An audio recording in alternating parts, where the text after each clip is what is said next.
Mon devoir, je le ferai tantôt, je le ferai ce soir. Ce soir, il baille et dort, mais pour faire sa tâche, il va dire demain, réveiller le soleil. La réveillon, on appelle, elle se fâche. À 7 heures encore, il va dire, je lève tôt le matin.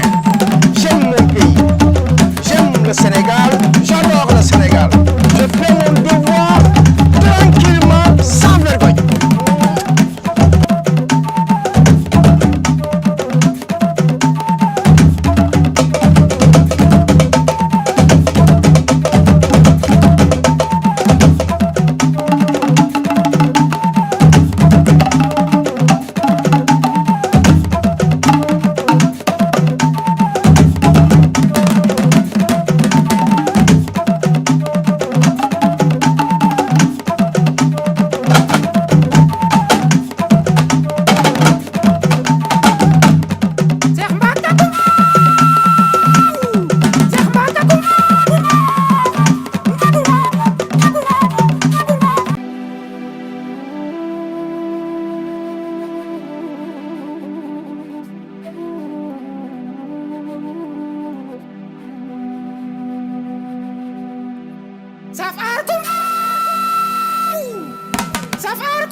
Salaamaaleykum.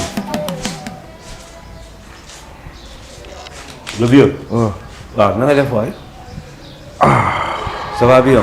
maa ngi jégalu de. mu ni. man maa ngi jégalu de. yow yaay kan. waaw dafa urgent rek. lan la lu sax problème. non dama bëgg plainte bu urgent très rapidement nag bu gaaw bon. vu que ni dem naa ci bi fële étude ba mais gisuma la. La prochaine fois dinaa bind fii benn décret ci porte bi avant de rentrer personne ne me doit enfoncer pour écrire une plainte dans la maison. Je n'écris pas une plainte dans la maison. Je suis un cabinet. Il faut aller chez mon cabinet là-bas en face police. Tu connaissais pas? Oui, je connais. J'ai passé là-bas. La police est là, mon cabinet est là. Aujourd'hui c'est dimanche. Monsieur Ndiaye, j'ai passé par là-bas. J'ai trouvé les portes fermées. Ok.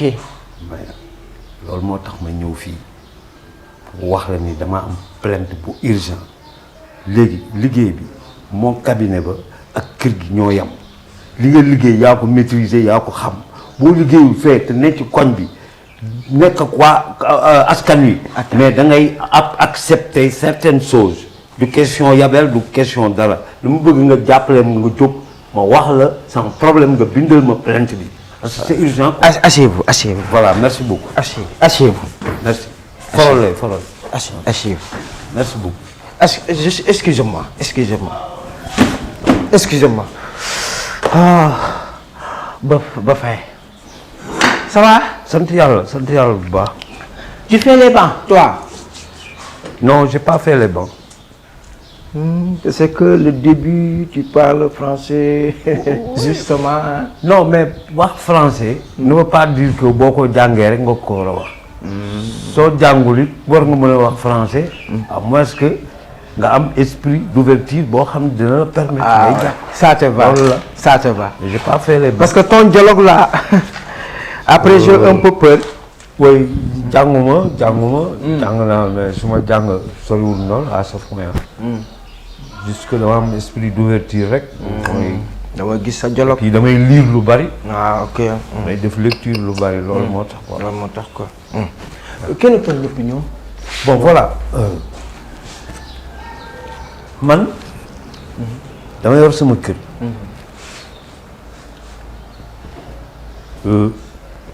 Ça fait plus de 25 ans. musuma am problème. Non jamais musuma am problème ah. J'ai même les larmes aux yeux. Pourquoi? Parce que boo ma defee lu ma metti mënu ma ko faj. Je préfère pleurer. Pitié. Ah voilà. Hier j'ai reçu des voleurs. Oui. ay ngande sàcc ñoo ñëw sama kër dem. Bon bi ñu ñëwee. À ma grande surprise. man dégg naa mbir lu yàgg. mais bruit yi dama koy jàppee ni rek bon am cité yi des fois oto yi dugg ak génn yooyu day bari quoi bruit yooyu laa doon dégg bruit sonore yooyu Effectivement. ndekete booba ñu ngi def assaut ci biir kër gi donc voilà bi ñu demee ba gañe ñu ba dugg ci kër gi ba gañe ñu daj yi bon voilà sama armoire soxna parce que dama am benn chambre ci kaw chambre boobu sama soxna yi ku aay rek dafay yéeg day yéeg ci kaw. waaw bi ñu sama soxna si ki aaye woon dañ dugg néegam te valiser bunt bi jël ay oram ak ay valeur de presque 10 millions ah 10 millions fekk juste moom dafa am lu mu doon jël ci suuf yam ci affaire bi yuuxu bi ma alerté ma ñëw ma wàcc gars yi doy ma arrêt sotoo ma bon vraiment bon massacre massacré ma quoi takk ma devant mes enfants sama njaboot alors def li leen neex jël sama li ma ci gën a metti sama doom bu jigéen lañu yóbbu ak sama ak sa soxna sama bon non sama bon ak sa bon jël sama oto yóbbu ko dem nañ nii ba fii may waxee ak yow xaw ma fu ñu nekk bon voilà man nag mën naa régler sama bopp samay problème juste que dama lay yëgal mais bu gaawul man dama koy régler à ma manière loolu moo tax ma ñëw bon en tant qu'ancienneté en tant que quelqu'un boo xam ni les gens te connaissent bien bon vraiment qui s'exprime bien en français moo tax ma ñëw pour ajouter plainte bi ma mën a jot ci samay bagages jot ci sama njaboot c'est le aujourd'hui même la nuit hier nuit tombé loolu la quoi waaw loo mën a def daal pour bind plainte bi mu gaaw d'accord dinaa régler sa problème j'ai pitié de toi amul benn problème dinaa ko régler ba mu ni kuréj ne kàcc voilà mon symbole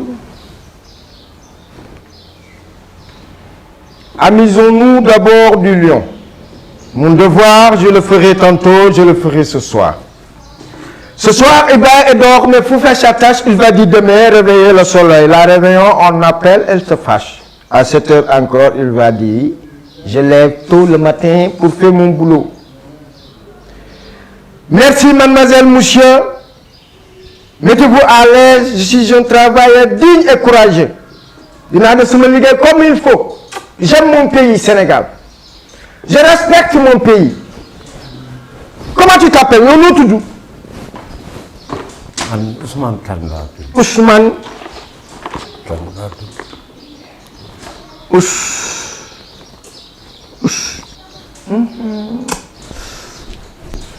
mais jëlal rouge bi kii bu bindu c'est pas grave Ousmane Kane foo dëkk man kër Maam El Hadj laa dëkk kër Maam El Hadj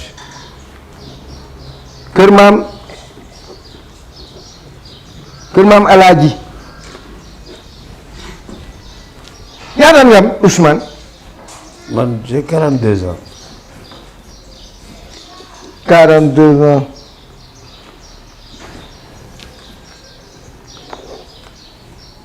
monsieur le procureur de la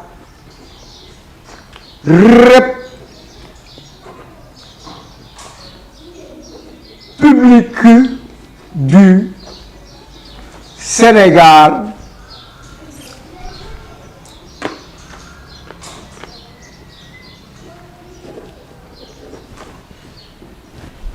et l'ensemble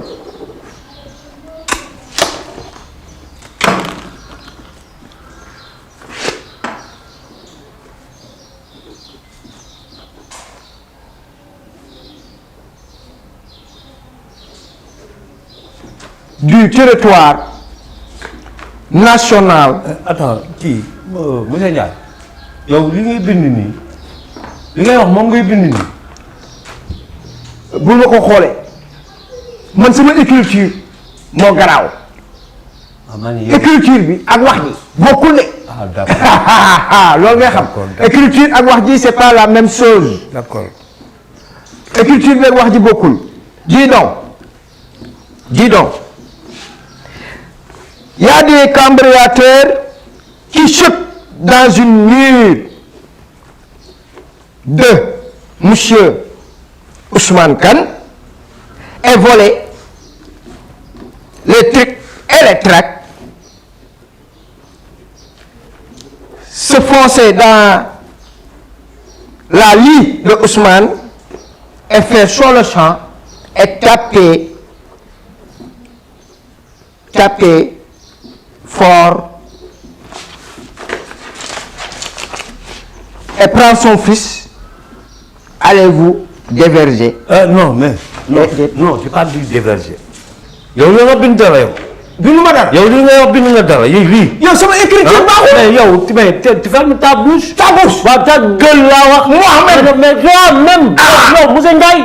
Monsieur Ndiaye. non man nga. tu m'insultes dans ma maison. je t'insulte. pourquoi tu insultes les gens. pourquoi yow nga toog fii xamoo dara ñu nga def. mais moo bi amu ci di encaisser nit ñi di lekk seen xaalis te xamoo dara. yow tu sais même pas écrire ton nom. mais yow nga toog fii tu oses ma. est-ce que tu as fait l'exprès pour venir chez moi pour me faire blabla hein? blabla amu ci. yii boo jëlul sa table ji fii dem naa la duma. man maa ko mais woy dinaa. c'est moi. te yow sax ñi may porter plainte yow xam nga lu may def gonfler affaire bi ba boole parce que yow li nga def nii moo gën a grave yow li nga def nii moo gën a grave yow xamoo dara di dresser ay plainte di nax nit ñi. yow est-ce que am nga problème yow. est-ce que am nga déglu ma bu fi wax yow xaar ma fii ma ñëw yow tu vas voir. xaar ma ñëw. ici c'est chez moi. fii sama kër la. quand même. waaye yow kii indi lu ma seetaane yow. fii sama kër la c'est chez moi moi-même. c'est moi monsieur Ndiaye c'est moi qui écris les plaintes et les demandes et cetera et cetera. qu'est-ce que c'est manioc là. moo bien oui. waaye yow. moom sama kër gi bëgg maa yem. man xam nga ndoo ma yem de man je fais les bancs naturellement. man jàng di doon lépp ma jàng ko. waaw tonton yaa ngi xuloo ba kan nga fay ñu. waaye xanaa ko soof waaju soof boobu noonu. ka ma dajeel. waaw ok. war naa tàng nii moo la tàngal nii. moo ma tàngal nii du yoon nag du yoon. quelle belle cheveux. ça va yaa ngi ci jàmm. ça va comment. tos dama laa seet si woon. ndax dama am problème. sama problème daal sama papa la. waaw xaar ñu def la waat d'accord quelle belle cheveux. na nga def. sant yàlla ça va alhamdulilah. lan moo sa problème. sama papa daal mooy sama problème. gis nga ma man ni ma toll tos. gis naa la kay. war naa am jëkkër wala waruma am jëkkër. si war naa am jëkkër. sama papa ku ma bëgg. dina fexe ba mu dem. kii may bëgganteel nag sama bakkan laa ci teg. damaa bëgg nekk ci jàmm ak salaam. fu mu ko fekk toroxal la te muy doomu gor. nee na daal du ma bëgganteeg moom. ma ñëw bëgg nga bindal ma plainte ma dem yóbbu ko ci procureur. ma am sama liberté bopp. nga ni. looloo ma tax a jóg.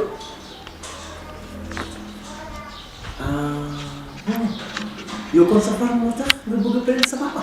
waaw noo ko jugé baax na. dégg ko li ma la wax de ku ma bëgg. waaw sama papa fexe ba mu dem. sama moroom yépp ci koñ ba am nañ jëkkër.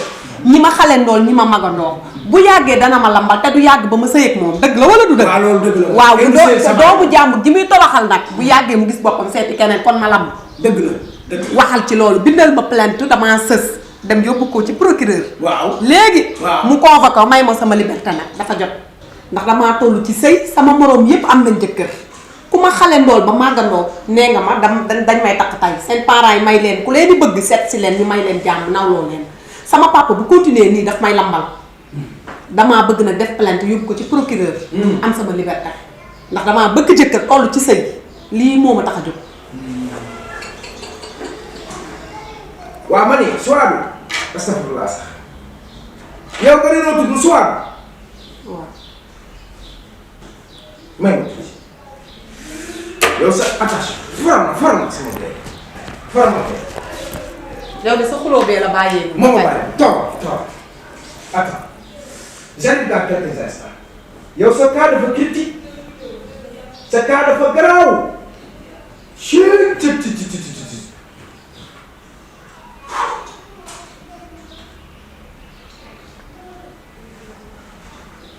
Amis d'abord du lion.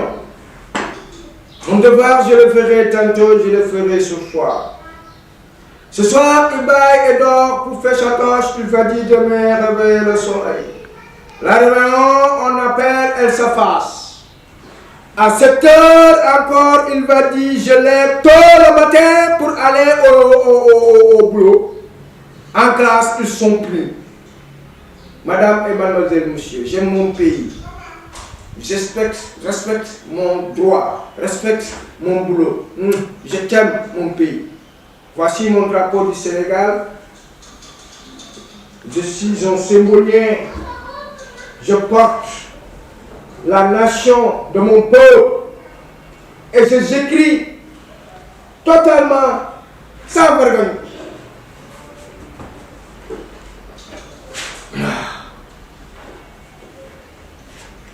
Soyez bon. Nga ne nan nga tuddati. Soiru laa tudd ndaw man de leen na ma jaaxal booy bind plainte nii ngay def yëpp. waaw yëkkati man de dem naa ba di la dagg respecté drapeau bi sax a tax ma noppi waat. te muy dégg sax nag boo ko defoon rek def sa musiba. ah yàlla tere sama réew damaa gënal la ne. waaw boo ko defoon ku nekk ak sa décret. waaye plainte bi nag ku na nekk ak sax sa nation. plainte bi na sax. sa plainte bi da koy toroxal doomu jàmbur la di gor. waaw kenn gënu ko nit ku baax la toxul naanul yàqul boppam. waaw na saf ndax sama papa bàyyi il est temps nag mu may ma sama liberté lii laa bëgg nu mu gën a safee rek doyut. bu mu sedd na saf. jële dëgg. fu mu ma fekk di ma dóor. Souadou Ndaw foo dëkk. route de Dakar 2. route de Dakar 2. Seen numéro téléphone. 155. 355. 04. 04. 7. ñaata nga am. 30 ans. lu ci teg ma lamb 30 ans fanweeri at ci ku amul jëkkër. 30 ans. Saxaadu am nga 30 ans. tu es majeur et vacciné. wax dëgg. ku may taxati 30 ans sama morom yëpp am nañ doom. Monsieur le ministre du Sénégal, Monsieur le gouverneur du Sénégal, point virgule, Monsieur le procureur de la République du Sénégal et l'ensemble de ce gouvernement national, le Souadou, âge 30 ans, majeur et vacciné. lool Il est tombé amoureuse. ku baax ku jar a bëgg jëkkëru jëkkante mu bëgg ma koo xañ bi yoon sama bakkan laa ci teg kenn du ma ko xañ ci biir réew. Souadou, maa ngi lay dégg. écoute-moi. Quand je parle, il faut écouter. Sinon, tu me fais le jacassé. Comprends?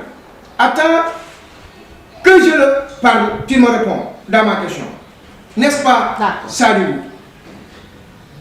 tudduma 2 points. Je sais bien. C'est toi qui me bourrais, quoi. Oui, c'est parce que tu aimes beaucoup ta femme. yow boo gisoon koo bëgg toos Oui. yow du la jaral ni ku baax boo gisoon jongo ma joo bëgg mu baax gën ci yow nan ngay def ak moom. xanaa ku ma ko nar a xañ.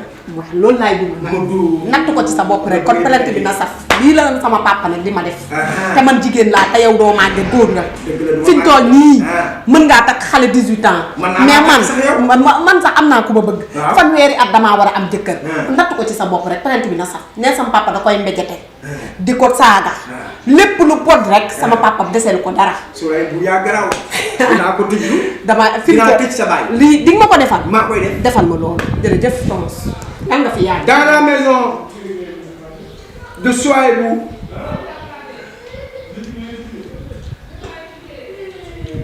il est tombé amoureuse nit ku baax d'un homme ñaata la maa moom ah wax dëgg yàlla def nañu 1 an yu manqué tuuti.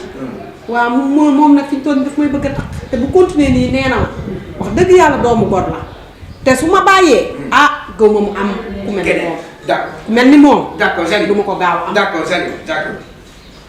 Monsieur le procureur de la République, une femme jeunesse tombée amoureuse de quelqu'un, bu baax. un homme, ku baax. le père d'une femme a dit il n'est pas amoureux de quoi de ce soir. C'est moi qui vous a donné quoi de ce soir.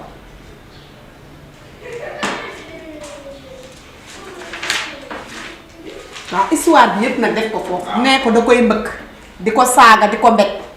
ndox sax sotti na ko. D'accord. lu ne def na ko. D'accord. Le plainte d'aujourd'hui est tellement désolé car M. Alioune Badara Ndiaye a écrit cette plainte. La plainte vraiment grave. Pitié. Cette femme a besoin de fermer de fermer de tëjlu sa baay ba pare moo ji. de fermer ni ñu ko gisee baax de fermer ton père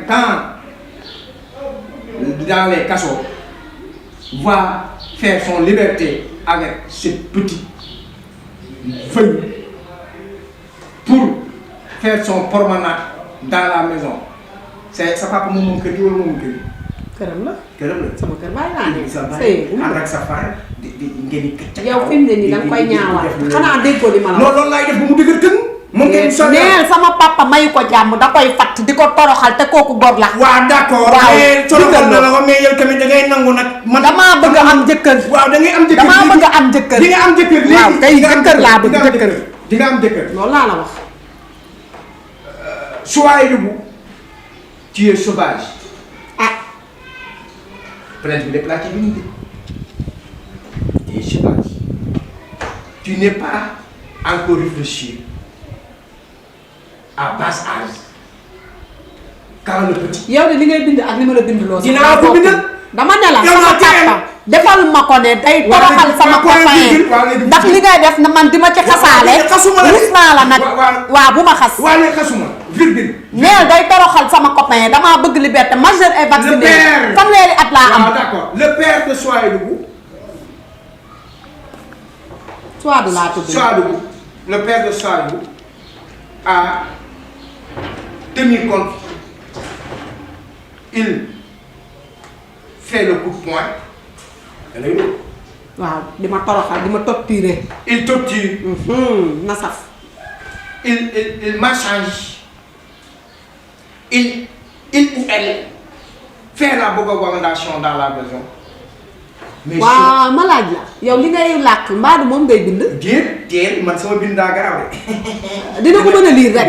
li ma la wax di nga ko bind. bind mu garaaw laa la day toroxal sama copain di ko dàq. bien sûr te ku baax la toxul naanul. bindal ma ci loolu. jëkkër la damaa bëgg a sëyi. jëkkër la dangaa bëgg a sëyi d'accord. Il a besoin un mari. Mais monsieur le procureur de la République du Sénégal et l'ensemble de ses gouvernements. loolu nga ci wax moo ma neex monsieur le procureur. le procureur gis loolu. waaw le Souaïbou est là bu ñëwee def leen ci leen wax léegi signé na fii avec plaisir. waaw signé na fii waaw foofu waaw merci léegi nag xaar. mën naa def. non ma de dama ko. ah pare na kay jox ma def. daa am na ma lay conseil tuuti. maa ngi lay dégg. ñaata la plainte bi. 2 minutes. merci. waaw loolu mooy conseil ma gaaw rek. daa am ma lay conseil. waaw maa ngi dégg. tëj sa baay ndax sa far ñaaw na dama lay expliquer sa far tëj sa baay ndax sa far ñaaw na nit da ngay def lu mu gore ndax yow ba ngay tojam sa yaay dina teg ci pot bi ah dina teggi ci pot bi. sa far fekkiwu ko. waaye jommiwu ma. non déedéet jommiwu ko. yow nag rus naa la. me vis toi loo ki door. yow xam nga lan la sa tax yaa ngi dégg nga tëj sa baay ci koso bi. yow dama leen yow damay da ngaa moom kër. man yow maa da ngaa la moom damay kër. tëju sama papa. waaw lu tax nga ni léegi yow principe bi bu demee ñu tëj ko. yow lu sa yoon yow bind nga ci am ma fay la yow première chose yow rus naa la de te bul tax ma wax la lu ma la wax taw sama moroomu bàyyi nga. ay yéen déglul ma wax la ay caga ngeen rek. ba tey xas yi tax nag ma bëgg a am jëkkër ndax ku fi amul jëkkër ñu ne la caga nga solu ñu ne la da koy cagatu sa genre gu mel ni yow dama laa fay nag loo ma wax loo ma taw damay fayu sama papa li mu ma def damaa war a am jëkkër di fanweeri at new ma la dama koy tëjlu da bi nga ma pelende procureur gis ko. génn mu wàcc ma génn sama kër dama lay fóon de. yow. génnal dama lay fóon de. ma ne la bu yàgg ba ngeen sëy seen borom bu doon man xale bu góor laay waruma paa. boo génn dinaa la tëjal ba ma xool la ba xam loo ci mën sa tooyaay damay jaay réew ne di jël waaye yow boo dof mën na la tëjal nga xam ni lépp dëgg saay guddi ba ëllëg ba nga ñëwati. Mon devoir, je le ferai tantôt, je le ferai ce soir. Ce soir, il baille et dort, mais pour faire sa tâche, il va dire demain, réveiller le soleil. La réveillon, on appelle, elle se fâche. À 7 heures encore, il va dire,